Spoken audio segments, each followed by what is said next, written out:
Hey guys, this video is going to be all about energy, and this is actually going to be the start of a new series covering a lot of concepts that are fundamental to an understanding of how energy works in this universe, how it differentiates throughout the multiple layers of this universe, how it functions within the human body, the human psyche, the human soul and spirit, and how that interacts with the broader universe. Before I get into this, though, I am going to make a quick mention. Before my good friends, the internet atheists, start shit-picking me with their technical definitions that they're hijacking out of their high school physics books, I don't care. I do not care. It's not because I don't care about science. I do care about science. I spend a lot of time studying science. But I don't care if you don't understand where I'm coming from, is what I'm saying. Okay? Now, for those of you who are spiritual seekers or spiritual practitioners, whether you are brand new to it and curious and maybe have some serious issues with putting the pieces of the logic together, I'm more than willing to help you address that. But if you're going to start throwing a bunch of articles at me from the Skeptical Inquirer and taking biased interpretations of studies that you yourself do not understand so that you can try to show me the truth of how we really just live in a purely physical universe and consciousness is a result of chemical reactions in your brain, just fuck off. I don't care. It is not worth my time to argue with you. I have spent so many hours having those arguments. I've just decided I don't care. The genuinely intelligent and educated scientists are more open-minded about consciousness energy interactions than the little Dawkins clones that are running around spamming spiritual pages and forums. Alright? So, that being said, having gotten that off my chest, let's start with some basic premises. And we are addressing energy in this video from what I would call an arcane theory perspective, or a description of the functions of the universe from the point of view of the spiritual creative forces underpinning all of manifestation. First off, physical matter is energy. It is energy held into a very tight vibration. And there is a lot of physics to back this up, but once again, not going to get into the arguments on studies. Look into it yourself if you want to know what physics has to say about it. Yeah.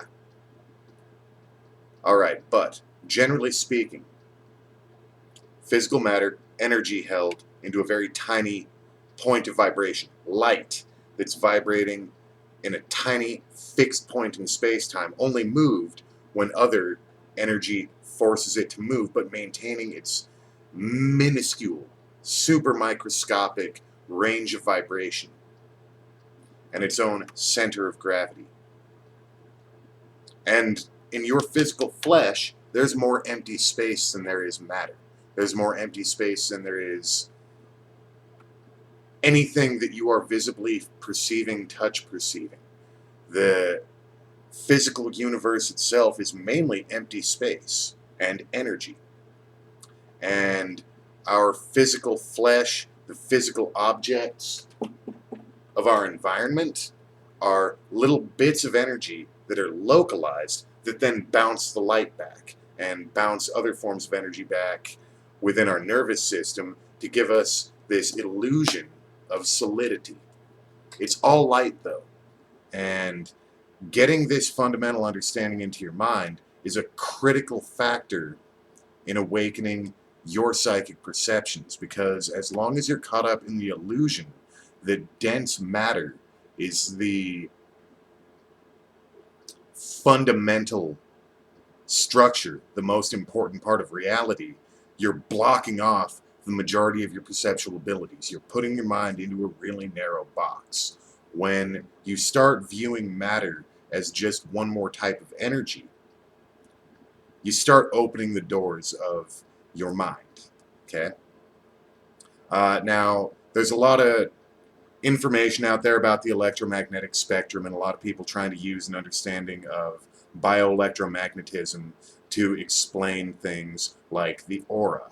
Um, I remember a book I read years ago by Dr. Yang Ming, writing about Chinese Qigong and Tai Chi, and a lot of very Chinese disciplines. And he tried to equate Qi to electromagnetism. And this is short-sighted. This is short-sighted. It's not entirely off base, but it misses the majority of it. Yes, our bodies do produce electromagnetism. We produce heat, little bits of electricity, even magnetism. And this is all observable with certain instrumentation. We can observe the effects of it. But the aura is a lot more than that. The human energy field is a lot more than that. And this is where we have to get into the premise, which at a certain point in time you'll just experience it directly. It will no longer be a matter of theory or belief. You'll be able to see it and interact with it and use it and recognize its fundamental place within the nature of your own existence. But this is a spectrum of energy that so far science has not done a great job of observing. There are some studies that can observe effects of this energy, and the researchers are going to say, we don't know what's causing these effects. We know something's going to is causing these effects, but we have no idea what it is. A lot of really interesting psi research in that direction, but let's just set that research side of things aside for a minute and look at what tradition has to say about it. 1. Thought is energy. You can find this in the Kybalion, which was late 19th, early 20th century Hermetic book. You can find this in the whole Emerald Tablet of Hermes idea that thought is energy and energy is thought. Dense matter is energy and energy is thought. They're all related. They're different qualities of energy, different layers of density of energy. And what we call thought proper is its own layer within all these unending layers of different spectrums of energy. Thought is, this range of it. Our thoughts, when you can see the aura, you can actually see thoughts take shape. You can look at someone reading a book and see their aura formulating shapes of little fucking characters and sceneries. It's cool. It's cool stuff. Emotion is very close to thought in that spectrum. And emotion and thought create this energy field that engulfs the whole physical body. But it's outside of the electromagnetic spectrum. Now, it can transition between, okay? And this is something that, again, the standard sciences observe this within the very limited spectrum of energies that they know how to observe, that one form of energy can be converted into another. Heat can be converted into movement. Electricity can be converted into light, into heat, whatever. There are conversions between energy. Okay? Your thought and emotional energy can convert into other types of energy within your physical body, and vice versa. That's how you have Tibetan monks who can climb the Himalayas in sub-zero temperatures wearing nothing but their flimsy little robes and take a nap in sub-zero temperatures, and hypothermia just isn't an issue because they can convert thought and emotion energy into physical energy and heat using their body as a type of capacitor for that. So yeah, that's some of the base layers of energy. Thought and emotion being absolutely critical. Now let's look at information. Okay? Now, information is its own thing. In a way, it could be viewed as energy, but I want to stray away from that for a while and ask you to consider what is information without a medium to express it. We're so used to putting information into words and symbols and imagery or objects. We're so used to the idea of mathematics expressing shape and form within this universe. But what is math without the symbols that write it down? What is the information that we turn into words? If you look at The information in your computer screen right now. What is the information without the binary code that carries it? Information as its own thing. Energy can become a medium of expressing information, and that's how we get all of our many varieties of physical form and non-physical form, moving into the thought-emotion realms of the denser astral planes, and moving into the exalted and very difficult to describe realms of the higher astral planes, and going beyond that. Energy can express information in infinite different ways, but what is the information itself? Not going to try and give you a tight little verbal encoded description of information, because the verbal encoding of it is getting away from the quintessence of it. I just want you to let that question exist within yourself, and rather than trying to project an answer onto it, let the question exist within you. Let yourself become yin and wonder at the nature of information before it has a medium to express itself in. Okay? Now, how does information express itself through energy? In physical matter, information expressed as energy is an interesting way to look at gravity. Okay? We have this three-dimensional field of the universe, and yet it can curve within a different dimension. We go into a deeper dimension, and it's the curvature of the universe that creates gravity. The whole concept of potential energy. We talk about, again, going into physics, you can talk about the potential energy of this thing. When I drop it, it will express energy, and yet even remaining still, it has a potential energy. What the fuck does that mean? Does that mean there's like a stored up charge in this object? No. The object is no different here than it is sitting on the floor, and yet when it's up here, it has potential energy to move it to the floor. It's a curvature of space-time.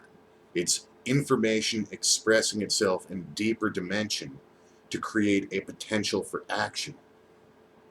Gets a little weird, huh? In any case, thought and information are tightly related to one another. Thought is information expressed in an energetic medium. You have that energy of your thought, and yet that energy takes shape and turns into thoughts, individual thoughts. That thought energy becomes thoughts when it expresses information.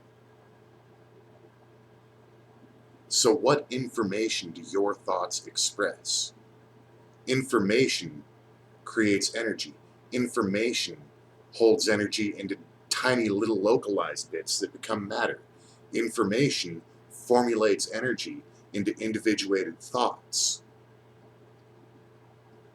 Information imprinting energy. Everything is made of energy, and information generates the form of that energy. Information is, in a very real sense, the formative and governing power of our three-dimensional existence. It's what takes just a limitless light, this completely unbound energy, bouncing from the ends of the universe so fast that time doesn't even exist. It's so fast. Information turns that energy into individuated forms. At the root of your being, you have it within you to filter information. All information exists all the time. It is not bound by space and time. When we look at a concept like the Akashic Records from yogic philosophy, borrowed by the Theosophists and has become popular within the New Age, it's information in its essence. The Akashic Records contain everything that ever has happened and will happen, and all the branching timelines of probabilities of all the other things that could have happened, going both directions, future and past, all the different pasts that could have generated this present, and all the futures that could come from this present, and all the pasts and futures from the presents that do not exist in our manifested universe right now. All of the potential information, all of the different ways it can express itself, existing. And yet, there is a function within us which chooses which energy becomes manifest in this realm. And this is a power that we share between This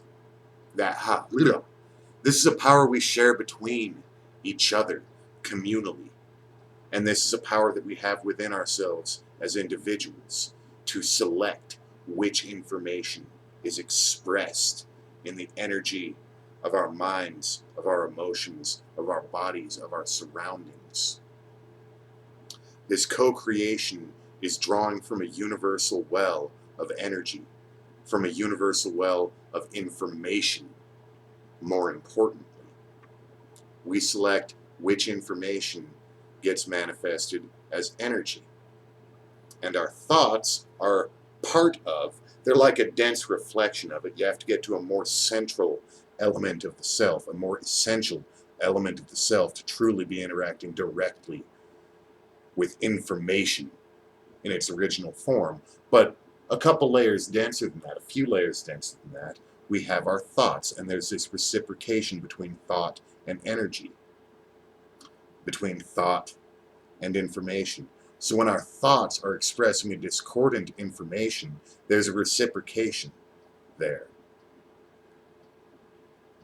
When our thoughts change and move in a more harmonious direction, there's a little bit of drag. That same information is still trying to express itself, drawing our thoughts back into it. And that drag has to do with our participation in the collective, which is an important participation.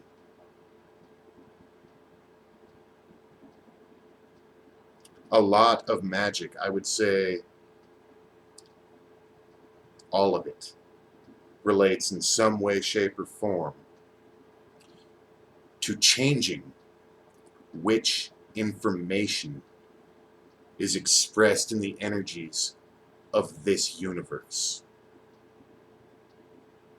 I know it's a heady theory, or a complex truth, or a very simple truth. A very, very simple truth it is. And yet the verbal patterns and symbol patterns that we use to try to explain it are pretty fucking clunky, because they're generated within this manifest dimension to try to explain something supernal.